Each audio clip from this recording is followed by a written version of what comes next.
लालू यादव की तबीयत पर अपनी प्रतिक्रिया दी। दरअसल आपको बता दें कि बीते दिनों लालू प्रसाद यादव की सीढ़ियों से गिरने से उनके दाहिने कंधे की हड्डी टूट गई थी, उनके कमर में भी फ्रैक्चर की खबर सामने आ रही है। तो इस पर तेजस्वी यादव, लालू प्रसाद यादव के छोटे बेटे ने प्रतिक्रिया दी है। उन्होंने कहा है कि लालू यादव को डॉक्टर्स ने रिलीज कर दिया है और अब वे स्टेबल है, यानी अब उनकी जो तबियत है वो सामान्य है। आपको यह भी बता दें कि लालू यादव की अचानक से तबियत बिगड़ आई थी और उन्हें देर रात पारस हॉस्पिटल भर्ती कराया गया था। कैसी तबियत? अभी तो रिलीज किया डॉक्टरों ने जी, अभी स्टेबल है। स्टेबल है। हाँ। तो रात में 3:30 बजे लाना पड़ा। सुना आपने। चलिए अब खबरों में आगे बढ़ते हैं। नेता प्रतिपक्ष तेजस्वी यादव ने एक ट्वीट किया। ट्वीट कर उन्होंने बिहार बीजेपी पर बड़ा सियासी हमला बोला, जिसके बाद बीजेपी के प्रदेश प्रवक्ता डॉक्टर रामसागर सिंह ने कहा कि सभी जानते हैं देश में घृणा की राजनीति कौन करता है। उन्होंने कहा कि आतंकवादियों के मरने पर आरजेडी को रोना आता है, इसलिए देश की जनता आरजेडी को सत्ता से दूर रखती है।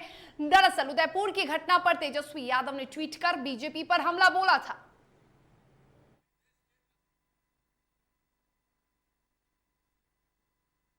देश की जनता जानती है कि देश के अंदर आतंक, अफवाह, अराजकता, घृणा कौन से तत्व फैलाते हैं और उन तत्वों को किस दलों का और किन नेताओं का संरक्षण प्राप्त है।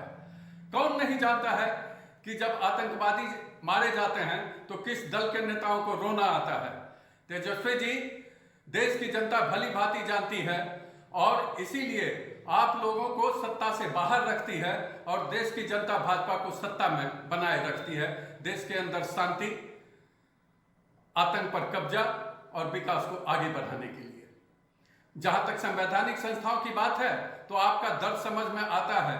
उसी संवैधानिक संस्थाओं के द्वारा आपके पिताजी सजा याफ्ता हुए हैं और आप ही नहीं बल्कि आपका पूरा परिवार बेल पर है।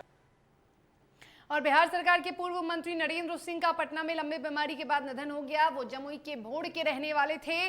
पटना के एक निजी हॉस्पिटल में उन्होंने अंतिम सांस ली। वे बिहार सरकार में स्वास्थ्य और कृषि मंत्री रह चुके थे। नरेंद्र सिंह बिहार सरकार के मंत्री सुमित सिंह के पिता हैं। निधन की खबर लगते ही मंत्री सुमित सिंह अस्पताल पहुंचे और अपने पिता को श्रद्धांजलि दी।